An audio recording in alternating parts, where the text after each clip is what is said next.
Happening right now on Sports Extra. Break out the brooms, everybody. Another great week for the Braves as they wrapped it up with a 4-game sweep over the Rockies. How the Bravos keep it rolling. Time for a break. Mandatory minicamp is in the books for the Falcons, and now we wait a month until returning to Flowery. Our biggest takeaways as we gear up for training camp and draft week. The Hawks are gearing up for the NBA draft on Thursday as the offseason officially begins.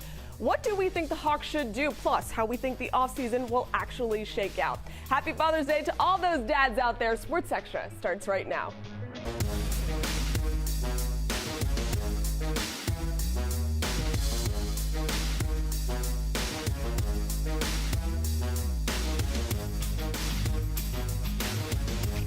Hey, happy Sunday, everybody, and welcome into Sports Extra. The Braves, they are one of the hottest teams in baseball. I don't have to tell you guys that. They're also showing no signs of slowing down, which is a fantastic thing, so let's get right into it, and let me direct your attention to this. The Braves have now won 6 games in a row. They've scored 56 runs during the winning streak, and they are 13-3 in the month of June. Woo, it is no wonder that they've got a really happy manager today.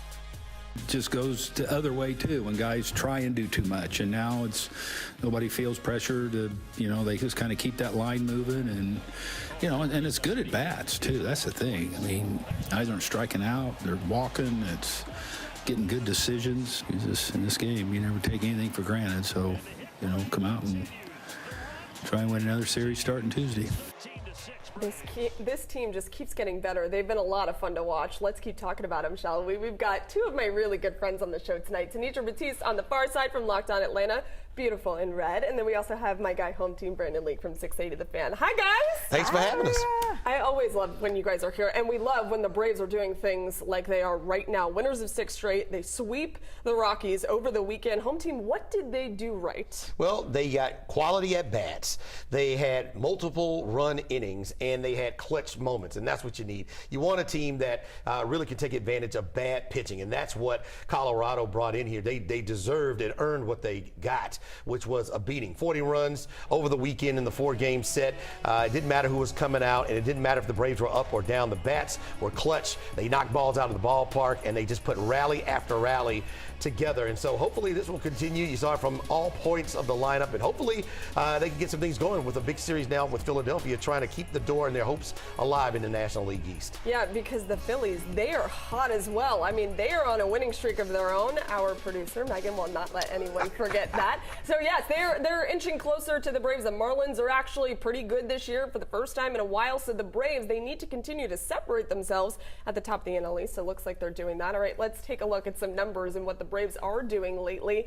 6-game winning streak, 56 runs, 70 hits, 17 home runs. These guys are on fire. I'm going to take out the offensive production for a second and talk about those rookie pitchers, Tenitra, because Jared Schuster, Dylan Dodd, A.J. Smith-Shawver, these kids are dominating that rotation. What is so special about those guys? I think one of the things that's most important is poise and confidence, because that's what all of them are showing. So when you think about, like you said, they're 20, and I heard something that I thought was so interesting. Jesse Chavez and Charlie Morton were essentially coming into the league when A.J. Smith-Shawver was born. It's insane. And so to think about those 3 being on the same staff is crazy. But more importantly, these guys stepping up to the plate. Brian Snitker has said, hey, can you give me 5 good innings? Can you give me 6 good innings? And for the most part, that's exactly what those guys have done. But I also think it's being patient with themselves and having the likes of a Sean Murphy and a Travis d'Arnaud there to lead and guide them the right way. And also, like I said, having those veterans like a Morton and a Chavez to really get you on track and keep you there. But yeah, when you look at A.J. Smith-Shawver and doing something that Steve Avery hadn't done, we hadn't seen it since the days of Steve Avery, that is pretty darn impressive. Unbelievable that kid only started pitching for real literally 3 years ago. Yeah. His fast track to the big leagues has been super impressive. Can't wait to see what else he can do. Ozzie Albies, I mean, what a year he is having, Hometeam, because now he is the leader in the NL in ribbies, which he interchanged with his teammate Matt Olson just recently. How can you give more respect to Ozzie? Because I feel like he doesn't give enough. He's everything. He's butter if it's the sweet part of a cake. He's a Swiss Army knife if you need something fixed.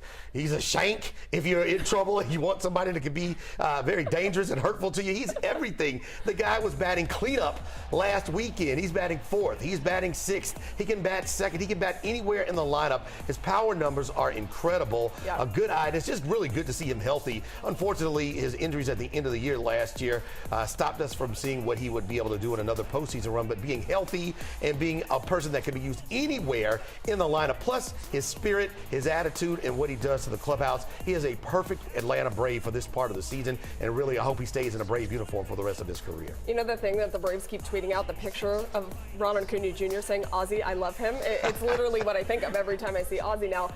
Orlando Arcia, triple shy of the cycle on Saturday. He's been a super pleasant surprise for this team at shortstop, Tenitra, but also what he's doing at the plate. What do you like about Orlando's performance? Kind of everything, right? Yeah, and he's one of those where I say, we don't talk enough about Orlando Arcia, right? But in addition to what he's doing at the plate, it's being able to do what he's been able to do in the field. The Braves, in addition to their big bats and in addition to their solid pitching, the other thing they're known for is solid defense and just being able to be so steady at shortstop. You know, we looked at the fancy toys earlier in the season when we looked at Vaughn Grissom and we looked at Shoemaker and we thought, ooh, fancy toys. But this guy's been the solid one, and now, Maria, he's gone from just being solid in the outfield to being on defense. He's gone from there to being solid at the plate, someone you can actually rely on to get you a win in a game. So I think, yeah, he's been one, if not the most pleasant surprise for the Braves this season. Yeah, a lot of people did not really think that Orlando Arcia would be putting out the production that he is, and not just offensively, but defensively as well. He has been just so much fun to watch evolve this season. Let's talk about someone who's hitting at an even hotter clip. Home team, this is ridiculous. 5 homers in 4 games for Eddie Rosario. What is the deal with this guy? The guy that everybody thinks postseason Braves, Eddie Rosario, hero. Here he comes in the regular season. Look at him. Well, he's another fit. He fits exactly what the club needs. He fits what Brian Snitker needs in the lineup, and it's a fit that Double-A needs to get credit for. I mean, you look at him and the damage he's been able to do, the home runs leaving the ballpark, the biggest thing, and then you look at the fact, even when he's not there, Kevin Pillar can come in. So you have a situation where Orlando Arcia, Ozzie Albies, and even Eddie Rosario, they are as important and are as dominant as some of the bigger names and the bigger salaries on the team, and it's just a pleasure to watch everybody get fat and really put some distance now between that record they had when they went on their last road trip and now what they have at home, tightening up that home record the way you want things in front of big crowds at Truist Park. Tip of the cap to AA for all of that. Yeah. Seriously, they're unfolding, I think, in a big surprise that a lot of people didn't really realize. They have turned without 3 pitchers that were supposed to be there. No Soroka, no Max Fried, no Kyle Wright, and they still have been able to lead this division and turn Truist Park into a torture chamber for teams that come in here. It is seriously so unbelievable. They continue to show you that it doesn't matter what injuries are present at any given moment for the Braves. They are continuing to find ways to win with guys that you didn't think could. Speaking of injuries, the do-it-all reliever for the Braves, Jesse Chavez, you were talking about him earlier, Tenitra. He's landed on the IL. There's his spirit, I think, in the bullpen. Did you see what the Braves had put out there? It's pretty good. No expectation that it's going to be a long time, but he's going to be absent. So what does this do for them? I think one of the things that's a bonus and a benefit is just what you guys mentioned, which is having an Alex Anthopoulos who can see ahead. Yeah. It's amazing what his vision is for this team. And you think about like a Ben Heller, there may be opportunities there for some others to fit in. But what I like about this team is this: having those young pitchers, like we talked about earlier, having Smith-Shawver do what he's doing, having Dodd and Schuster do what they're doing, that frees up a little bit of opportunity for Alex Anthopoulos at the trade deadline to say, hey, I think that my pitching staff, my starting rotation has actually stabilized. So now if I need to go out and get another reliever, I actually can do that. I've got some flexibility to do that. So as always, I think when you have Alex Anthopoulos already looking ahead, you'll be just fine, assuming that Jesse Chavez indeed just goes on that short-term IL. Put all the trust in Alex Anthopoulos is basically what we're saying. Okay, really quickly, mandatory minicamp is over, so no more Falcons until training camp in July. Tenitra, let's start with you. What was your biggest takeaway from all of it? Yeah, you know what I loved what I saw out of the defensive front. The fact that there are so many pieces that the Falcons acquired in the offseason and, of course, the draft as well. So just seeing that they were committed, because you know my mantra has always been that defense matters, pass rush matters, and put the guy on the ground in the dirt. And I think just being able to now see a Calais Campbell and how he's getting after it, and the fact that he's even willing and able to learn at this stage of his career is amazing. And then at the same time being able to teach the likes of some of those young guns, as we talked to Ade Ogundeji and even Arnold Ebiketie talking about the influence there. So I think just seeing those things, those pieces start to kind of come together. Yeah. Cannot wait to see them in the pads and really see what this looks like under Ryan Nielsen. Yeah, Calais said that it was shocking to him that in OTAs he actually learned something new from Ryan Nielsen. And Ryan said he's been a sponge, which is really cool. 16th year in the NFL for Calais, so to do that is really heartening. It warms your heart, I think. All right, she talked defense, so I'm going to give you the offensive side of the ball. They have some new pieces as well. What'd you think in mandatory minicamp? I think you didn't see a lot of sloppiness, and one of the things, I'll be looking for is how aggressive they're going to be. You want a team now that has all the pieces that you want with your running back, with your tight end, with your wide receiver the last few years. You want to see how aggressive they're going to be, how explosive they're going to be, and also how well they block. And so getting the offensive line and the running backs and the wide receivers all being physical and blocking, I think that's one of the things that, coming out of minicamp and going into training camp, we're going to be looking at to see how physical Arthur Smith's offensive group, physicality and explosiveness, I think, are the things that are going to make the Falcons either a playoff team or they won't. The continuity on the offensive line is great too, aside from obviously the left guard. Yes. There's a lot of continuity on that line that should help them a lot. All right, coming up, the NBA draft is this week up in New York. We're going to get you ready for who the Hawks might have their eye on. Plus, we've got some bold predictions about this offseason. Are we going to talk about John Collins? Yeah, we might. That's next. Welcome back, everybody. Before we get into all of the draft talk, big congratulations are in order for Lou Williams as he retired after 17 years in the league, including 4 here in Atlanta. The South Gwinnett product. He was the 3-time 6th man of the year and holds the record for most points off the bench in NBA history. Also, kudos to him for creating a new wing in this city. The NBA draft is this Thursday night in New York. The Hawks have 2 picks in this year's draft, the 15th and the 46th as of right now. But this team, they've been very busy this offseason, hosting more than 100 prospects for workouts. Here's General Manager Landry Fields on what exactly he's looking for on Thursday night.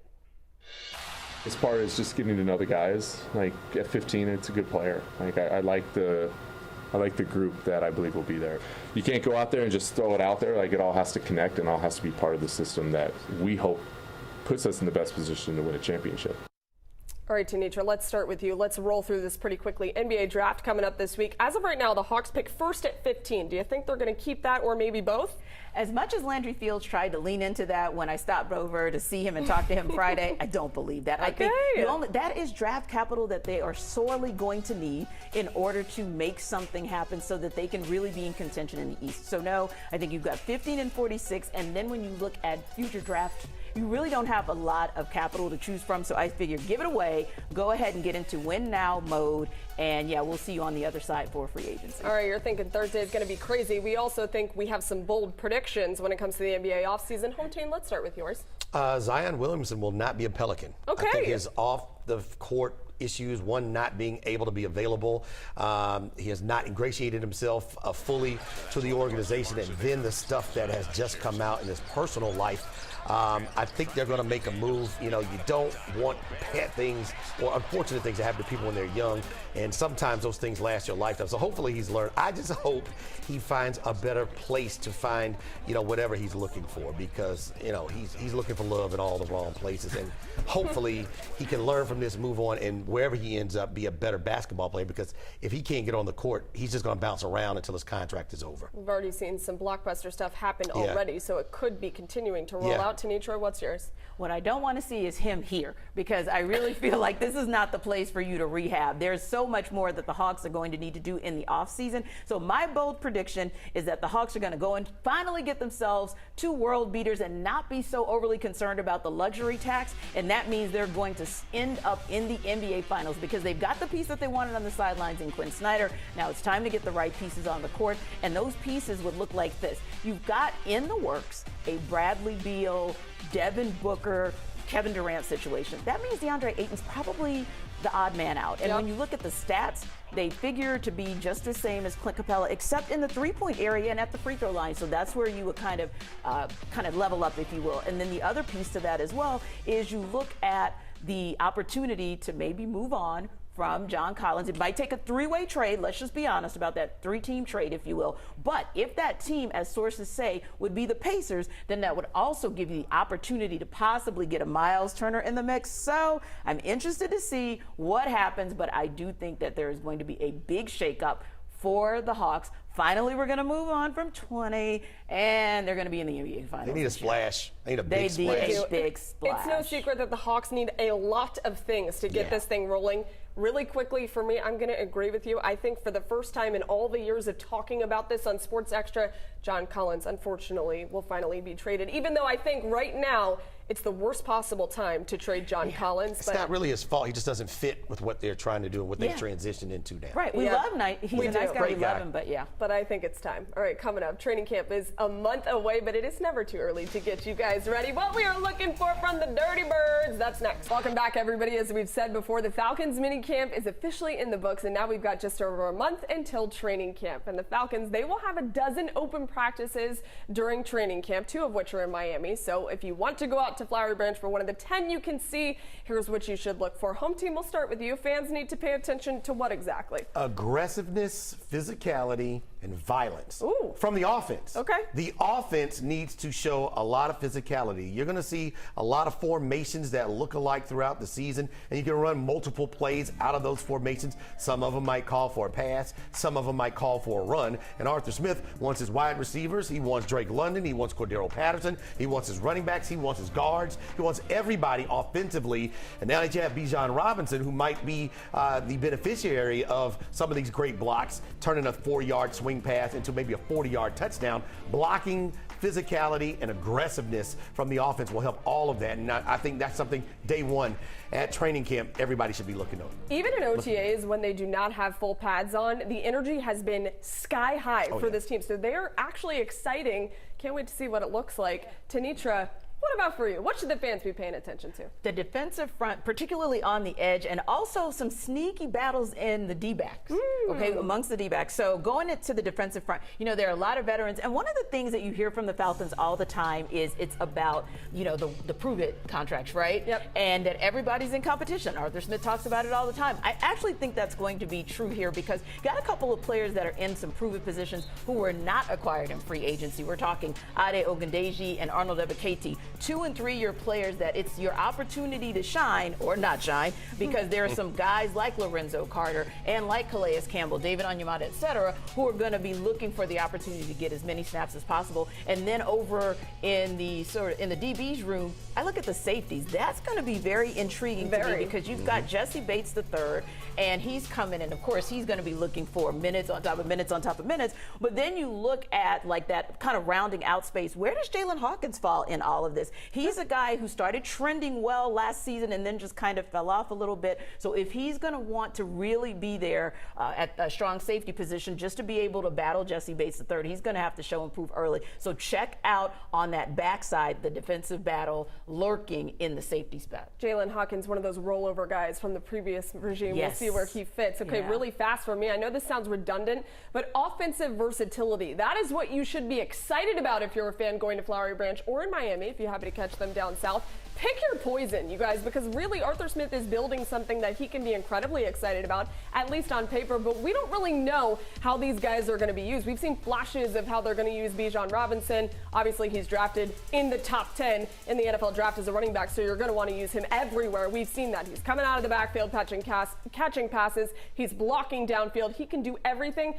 I don't know, maybe he can wash some laundry too. He's going to need to do a lot of things because they picked him so high as a running back, so we'll see. Okay, up next, we still have a lot of questions, right? Home team, what is your biggest question for yourself? What do you have to learn? Can Desmond Ridder make the throws? You have a 6'6" Kyle Pitts coming back. Hopefully he's 100% healthy. You have a 6'4" Drake London.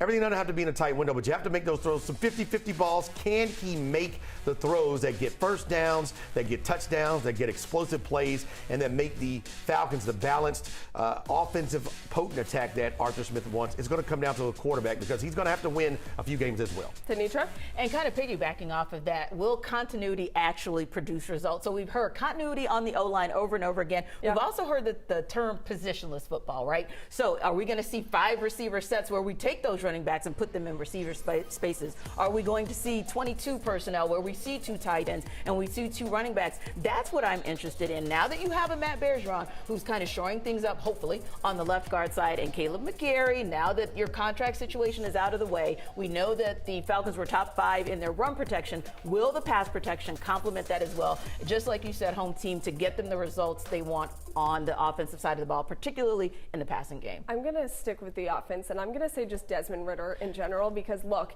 you are a quarterback in the NFL. There is pressure, but there's a lot of pressure on Desmond Ridder. We only saw him in 4 games at the end of the season last year. So what exactly can he give us? You're not going to learn that in OTAs. I'm sorry, you're not. So once the pads come on and you've got a guy like Calais Campbell running towards your head, what are you going to do? How are you going to react? And I think that he has shown that he's poised, he's mature, he's confident in himself. The Falcons have also told us they're confident, obviously, because he is the starting quarterback. They didn't add anybody else besides Taylor Heineke to come in behind Desmond. But I want to know, is Desmond Ridder the guy? Is he the difference to take this team to the playoffs? Because this team can be one of the best in the NFC South. I think Desmond Ridder is really your key piece to that puzzle. Does he have it? Does he have it? It. Does he have it? If he has it, we should be in good hands. Do we learn that in training camp? I don't know, but I would like to hope that we learn a little bit more about it. And his defense says that he is that guy. If A.J. Terrell says he's that guy, I'm going to give it to A.J. and say Desmond is that guy. Oh, he might be that guy. We're hoping he's that guy because if he is, we're talking playoffs. That's at least what I think.